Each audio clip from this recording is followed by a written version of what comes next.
Hello, Aston Villa fans, and welcome to the Villa Forever podcast. I am your host, Chad Williams. Please make sure to subscribe. I'm halfway to 2K. And make sure to smash the like to this video. And you can follow me on all socials. And it's going to be something different we're going to do in this episode. Something which I haven't done before. Because as you know, everyone, it's the international break. It's going to bring you some different content. So this week, we're going to do an Aston Villa Q&A. And since yesterday, with a lot of great comments and great feedback from this, and a lot of Aston Villa fans have kindly sent in their questions on social media. The majority of the questions that were sent last night and this morning were sent through Facebook. I just want to say thank you to everyone who's got involved in this. It's a bit of a trial today, but see how it goes. If it becomes a success, we do it more often. Okay, let's get straight into it then. So I'll start with the first question. So Keith Birain, what's your take on the Stephen Gerrard interview with Rio Ferdinand? Do you agree that Gerrard was making excuses for his failure at Villa? But to be honest, when I listened to the interview, it really annoyed me to be fair because he was blaming a lot about the coaching staff. But I think you look back at Stephen Gerrard, I know sometimes we saw about Emery being stubborn, but Stephen Gerrard for me was too stubborn. I think tactically. I think Stephen Gerrard was sort of like a manager that always made excuses. Because I always remember that comment. I think we lost to Chelsea, I think it was. I remember Stephen Gerrard saying something like, we expect them to wipe the floor with us. And you can't really have that mindset, really, mentality. Like, it's no excuse. So you can't really blame the coaching. Of course, the only thing the coach would say is, we brought in, I think it was Bale, I think it was. Them two worked well together, obviously, previously at Rangers. But once, obviously, Bale left, I think it all went downhill. The Steven Gerrard, I think what it is, he wasn't doing different with tactics. He's not really even like some of the other things he did. Also sort of questionable. Some decisions that he made in his time at Aston Villa. Because of talking like Mings, to the Mings comments that he made.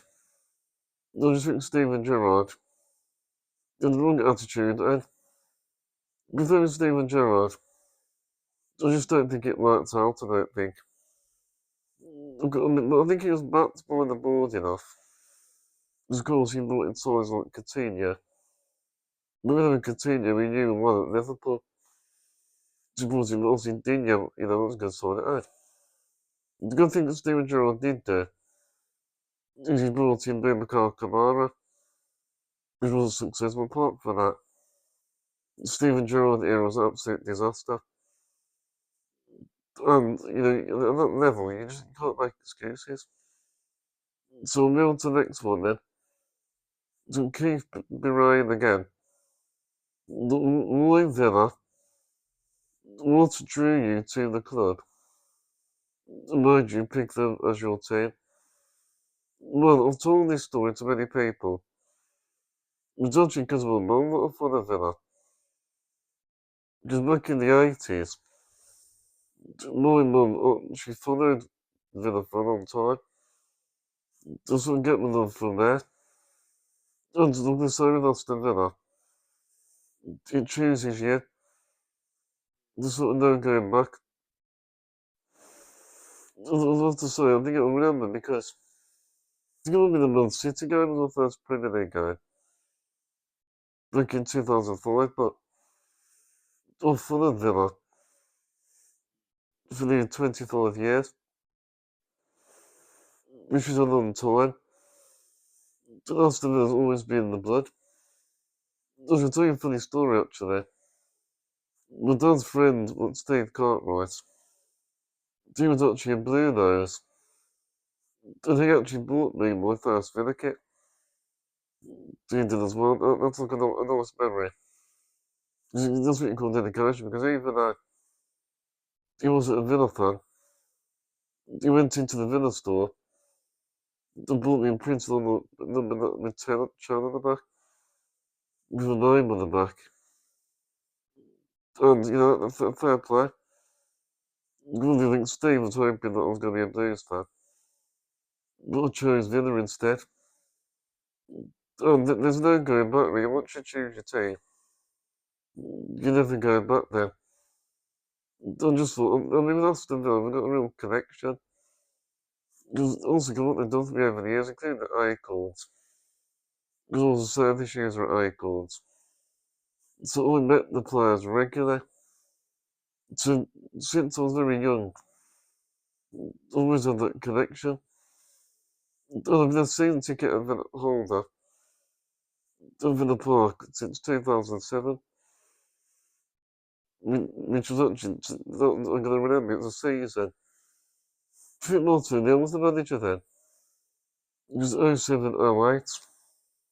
And ever since that season, I've been a season ticket holder ever since. And it chooses you. So the next question is Roger Field, who scored Villa's first goal in the 21st century, was going into the 21st century. Who was our manager? Well, it was actually the old England manager. It was Gareth Southgate. Gareth Southgate was the millennium 2000. The Southgate played for Villa for a few years. And when he was a great centre-back for Villa. Obviously he was called to England before. It was Gareth Southgate, and the manager at that time was John Gregory. So I thought that was a good question that somebody asked. Because I never thought of it.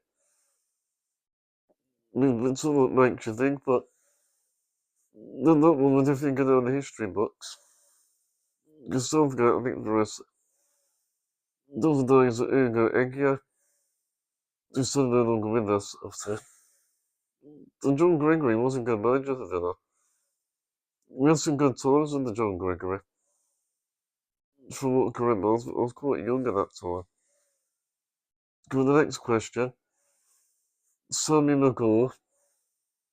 Is there any truth that Ivan Turner wants to Villa in the January transfer window? Well, there's been a lot of rumours about this. I don't know if it's true or not.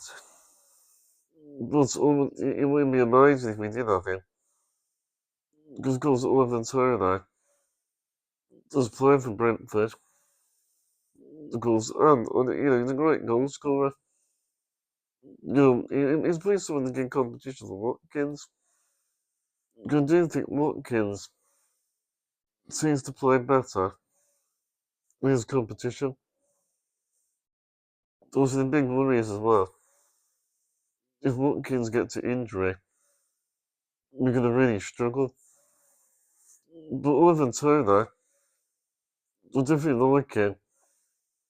But in the PSL situation, I shouldn't be able to sign him, I'm not sure. Because also we've got full natural restrictions against us. But if he came to Villa, I think he'd be very happy. Not that sort of profile of player. He's physically very strong.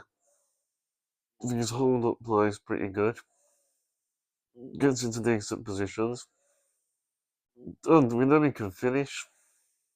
No, he's a 15 plus goal a season striker, which is somebody I think we could probably do with in our team.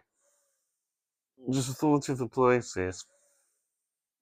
And I think it's done really a bit of an upgrade, I think. to get us into that other level. But personally, I think Watkins is the best striker for Villa. But I won't say no to Ivan Turner. He's a quality player. Well, then we've got an anonymous question. Is there any young players coming through that you think will get in the first team in the next 18 months? You know, if you listen to me on this podcast, I'll be a big advocate for a lot of the young players around. Because I think Aston Villa over the years have produced some real talented players. And even still now, we've got a great academy. And of course, we won the youth, the FA Youth Cup last season against Man City. And a lot of those players I can see coming through. To be honest, I'm not really like an expert on all the young players. But I've listed a few here. Hemmings is quite good. I think Villa should have a look at him maybe. He can burst his way into the first team. Then you got Kyden Young. Out of all of them, I think Kyden Young has got the most experience. He's a good winger actually. He's not afraid to take on players as well. He's quite nippy.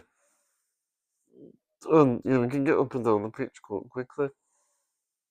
He's got quite a lot of pace, I think. But he could get a few assists, maybe, and goals. So maybe Young, I think he's ready for the step up, maybe. And we saw him pre-season. Just a couple of seasons. He has a couple of seasons. He has played some pre-season games. So maybe, I think he deserves to have a little, every should maybe have a look at him, I think. Then we got Alomba as well. I've seen Alomba play. I'll see more of Alomba, actually. In the Europa League. Because I think Alomba, he always takes on the fullback. He's very confident. He's never frightened. And a little bit similar to Gassan, I think. Especially with his low crosses. He sort of gets low crosses in the penalty area. And you need to call it fast, to be fair. He's call it quick. So one thing, more than the players that I mentioned, I think Alomba can be ready for it. So I think Alomba maybe should appear more. Maybe some of the cup games, FA Cup, obviously the Europa League. And the thing is, also, it's good for PSR. And the thing that I like about as well, we need to bring in some more homegrown players. I want to see more of that in the next few years. Because you see with other teams like Man City, their academy is quite good as well. And you can bring in a lot of gems through the academy. I think Villa have definitely done that. So you have to give a lot of credit to our academy. We're going to the women. The next question to Brian Canahan. So what is the likelihood we'll to strengthen or bring in more reinforcements in January?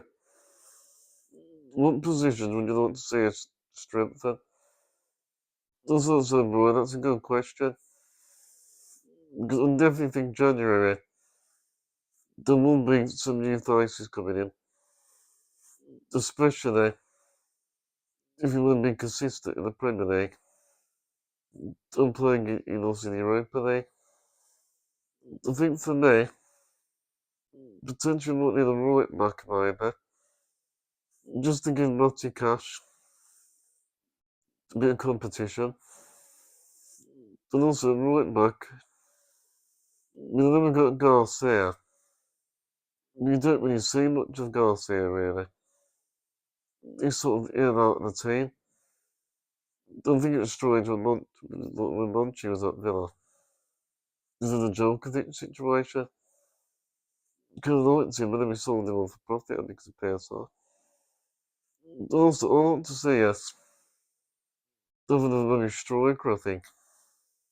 Because like I previously mentioned, we're very short of attacking options to injury, because obviously Watkins is our only out-and-out striker. Also, Daniel Marley, we know he can play there. But I think we need some more attacking options. The problem for that, we've got a goalkeeper, so we don't need anything in that position. I think maybe a centre back, maybe.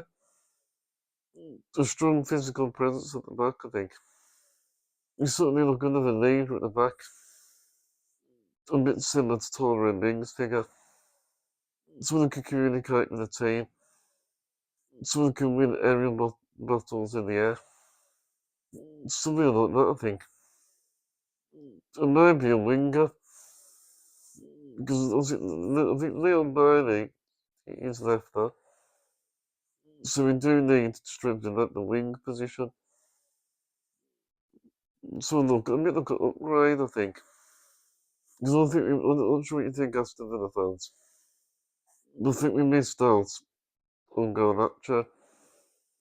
Someone who's quick, who's got pace. Someone who can turn the game on its head.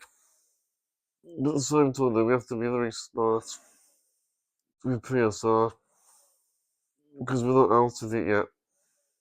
There's still a long way to go. Yeah, and also the wage bill. We still to bring that down, so I think we need to do that first. But I expect maybe 2 or 3 new signings in January. I'm probably will be pleased with that. Going on to the next question. Derek Kearney. I'm hearing a lot of people talk about Ezri Konsa. Should Aston Villa be worried about him being the next big departure for the club? He's under the radar for a long time. To be honest, I don't think Konsa's going anywhere. I think he's a key player in the Villa side. And he has been the last couple of seasons. Because he makes the back four is a big part. With the centre back partnerships. Because Ezri Konsa is a Rolls Royce sort of player. And he's very strong. And look at Konsa, he always stays on his feet. And Konsa is an England player, I know that. It's not what me and Reeves will always be linked to other clubs.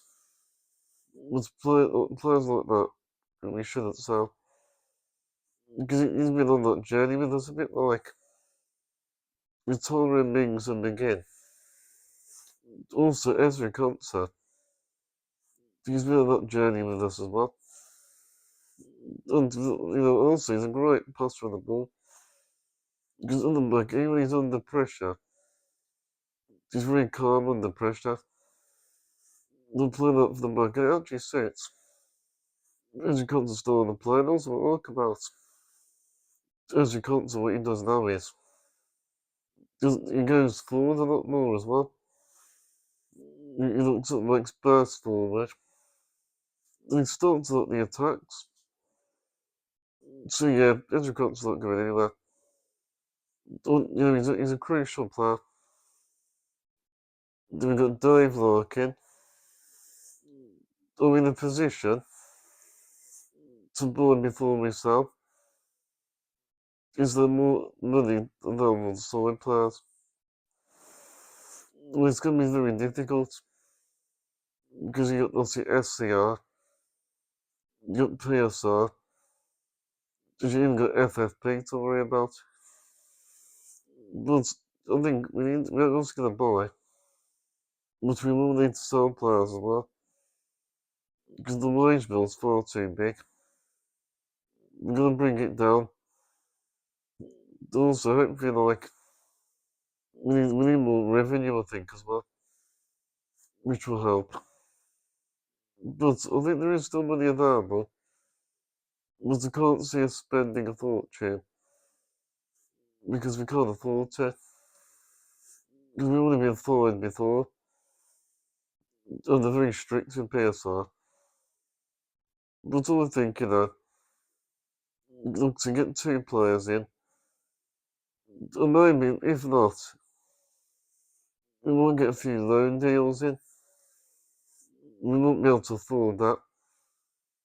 We can't be spending money for the sake of it. Remember, we have got a squad of 20 players. We need to utilise the players we've got. You don't just spend money if you don't need to. So we need to make room for PSR there.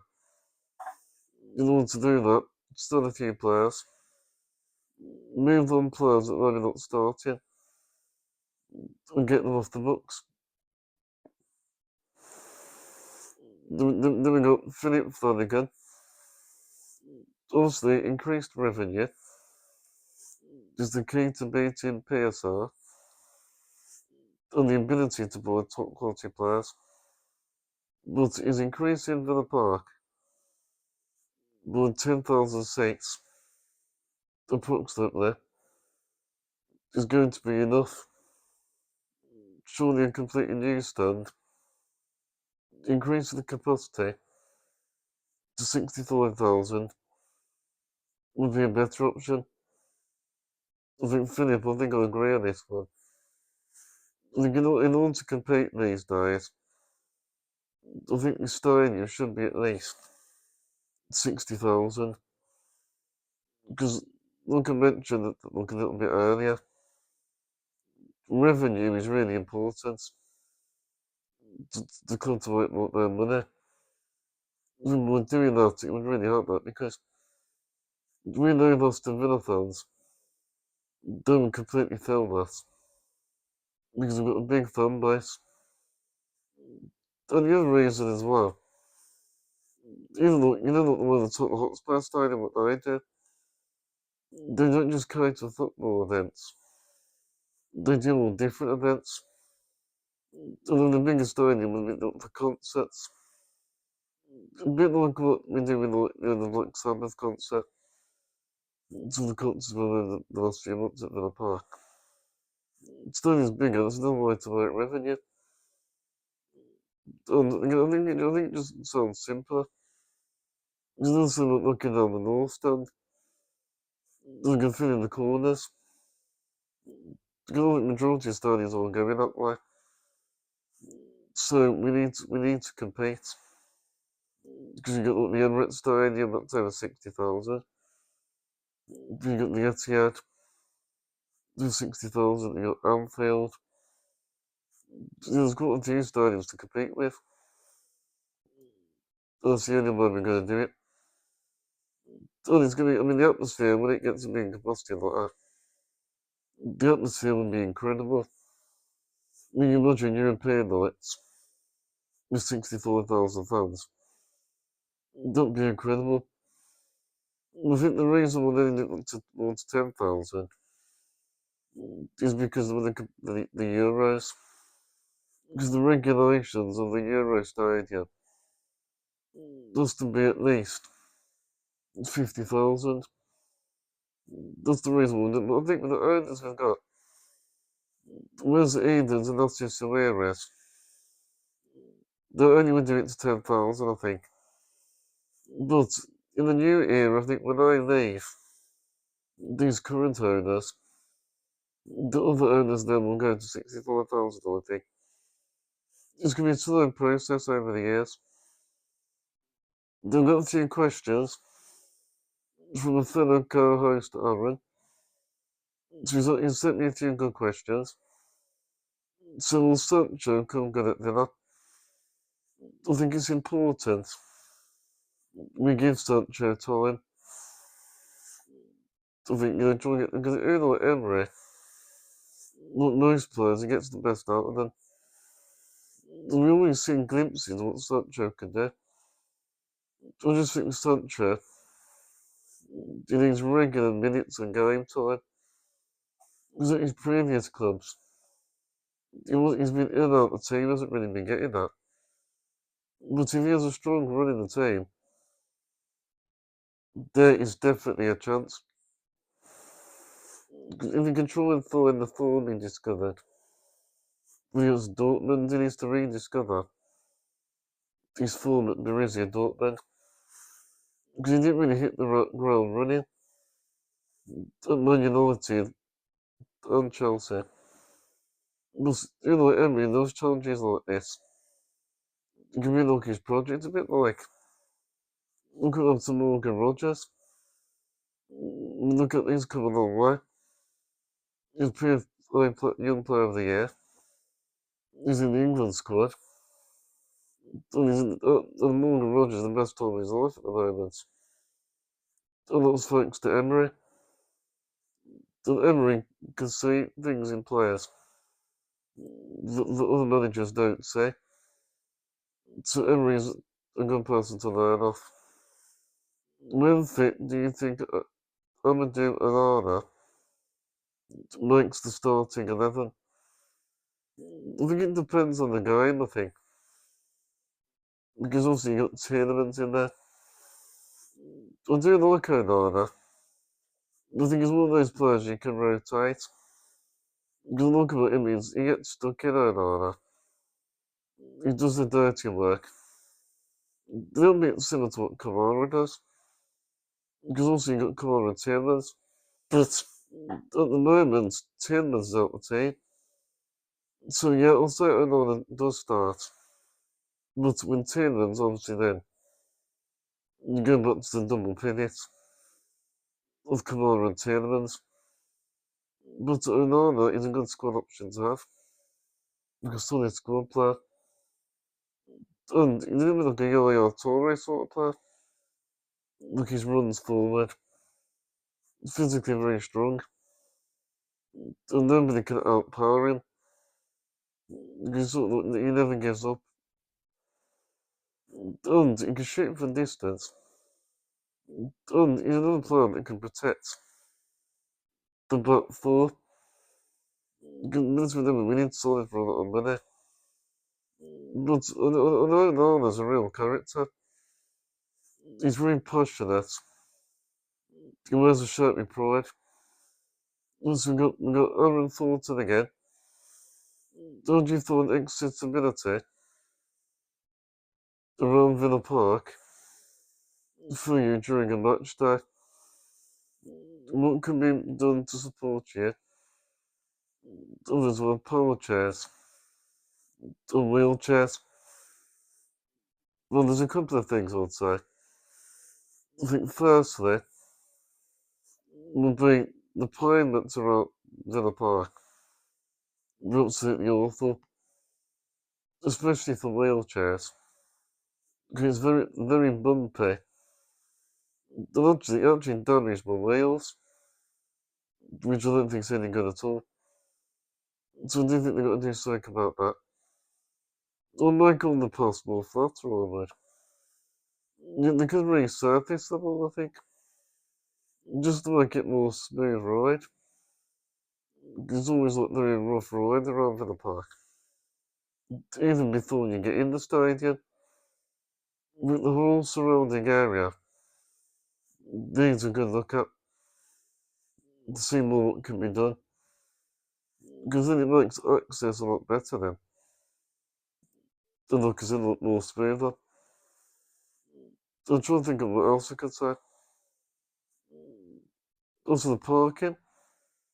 Also about the car parking. You're really limited where you can park at Villa Park.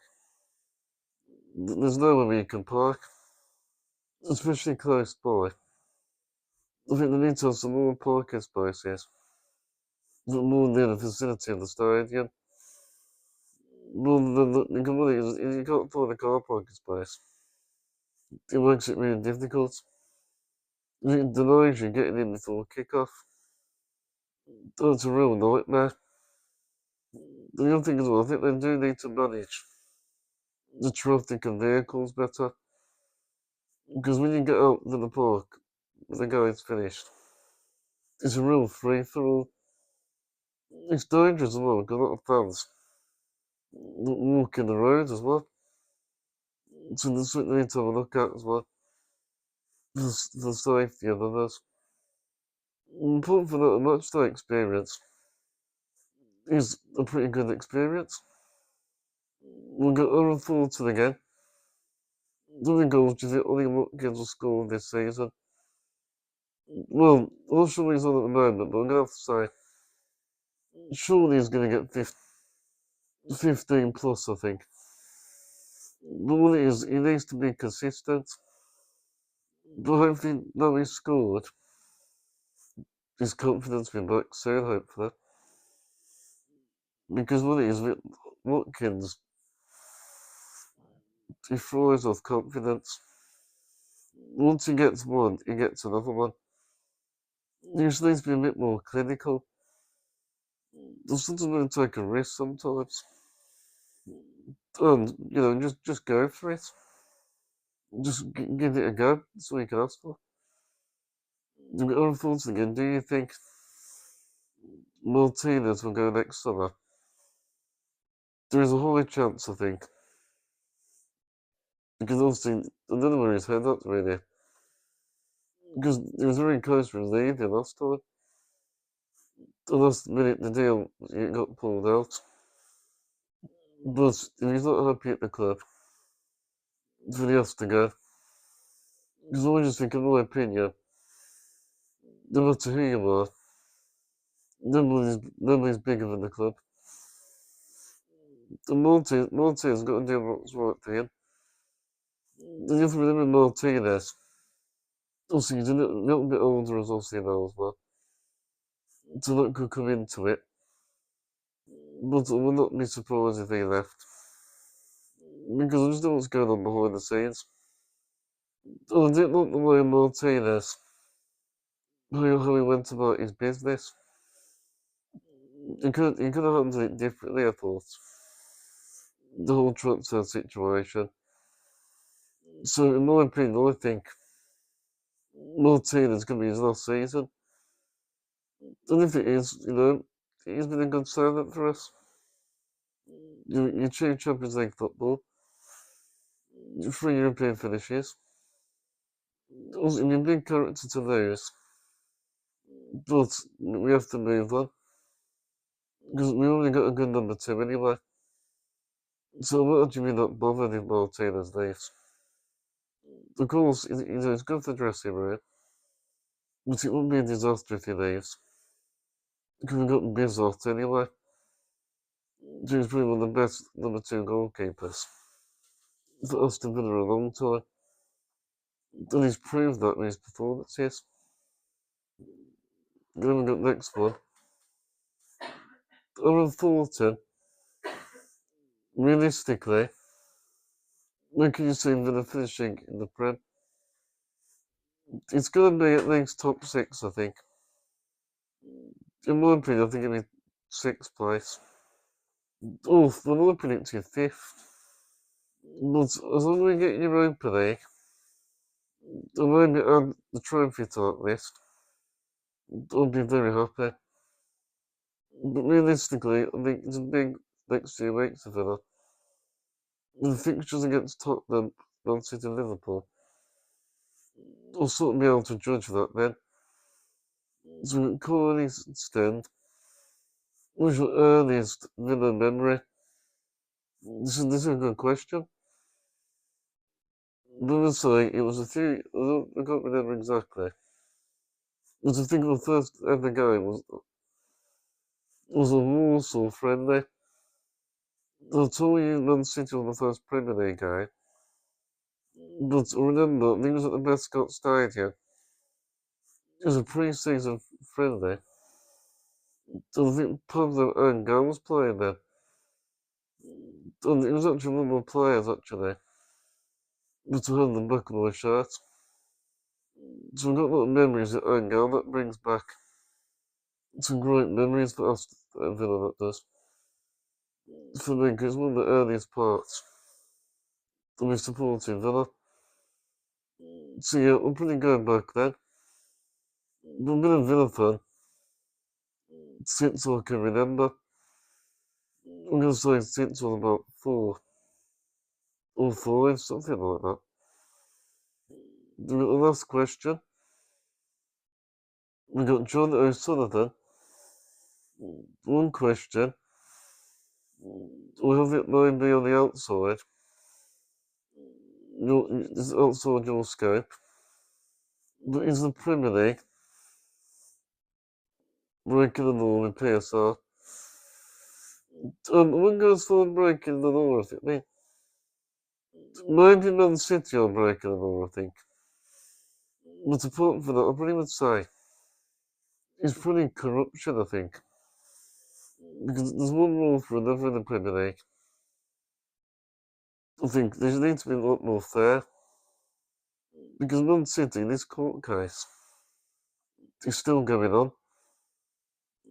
No one's, they should be going through it with fine-tooth comb. I know it takes time. And Man City's, they've got good lawyers. Just want to keep getting away with it. But I've been saying it for many years. I think the Premier League is quite corrupt. There's other things that go on. I think some of it's like a real fix. And the PSR rules, they go a bit too strict, I think. As a football fan now, you're worrying about like, financial things, which you didn't have to worry about before.